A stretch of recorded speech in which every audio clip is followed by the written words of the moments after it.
Hello everyone. आज मैं आपको एक ऐसे आदमी की कहानी सुनाने जा रहा हूं जिसने अकेले ही भ्रष्टाचार के खिलाफ आवाज उठाई और दुनिया बदल दी।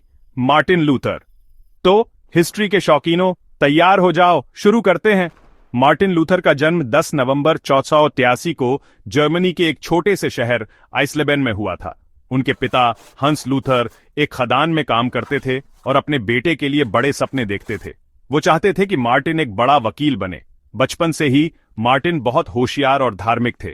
उनके माता पिता सख्त थे और उन्होंने मार्टिन को ईमानदारी और मेहनत की अहमियत सिखाई।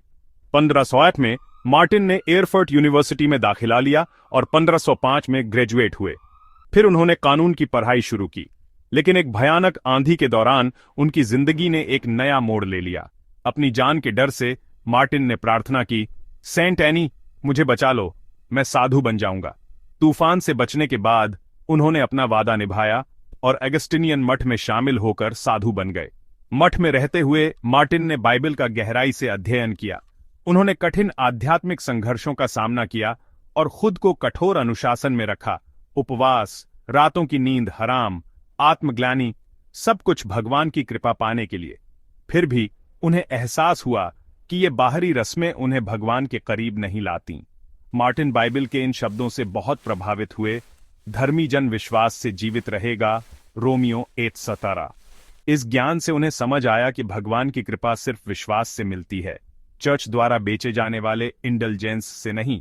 16वीं सदी में चर्च भ्रष्टाचार से भरा हुआ था। चर्च इंडल्जेंस बेचता था, ऐसे प्रमाण पत्र जिनके बारे में माना जाता था कि वे पापों से मुक्ति दिलाते हैं और स्वर्ग की गारंटी देते हैं।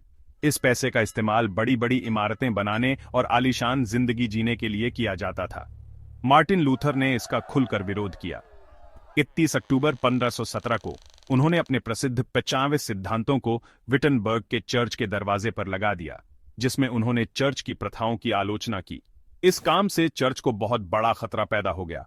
पोप लियो 10वें ने मार्टिन को बुलाया और अपनी बात वापस लेने की मांग की, लेकिन लूथर डटे रहे और कहा, सिर्फ बाइबल ही अंतिम सत्य है, पोप के आदेश नहीं। 1521 में वर्म्स की सभा में उन्हें अपने विचार वापस लेने के लिए कहा गया। लूथर ने घोषणा की, जब तक मुझे शास्त्र और स्पष्ट तर्क से नहीं समझाया जाता, मैं अपनी बात वापस नहीं ले सकता और नहीं लूंगा। मैं यहीं खड़ा हूं, मैं और कुछ नहीं कर सकता। नतीजतन उन्हें चर्च से निकाल दिया गया और उनके खिलाफ गिरफ्तारी का वारंट जारी कर दिया गया। लूथर के समर्थकों ने उन्हें वॉर्टबर्ग कैसल में छुपा दिया, जहां वे लगभग 1 साल तक रहे। इस दौरान उन्होंने बाइबल का लैटिन से जर्मन में अनुवाद किया, जिससे यह आम लोगों के लिए सुलभ हो गई।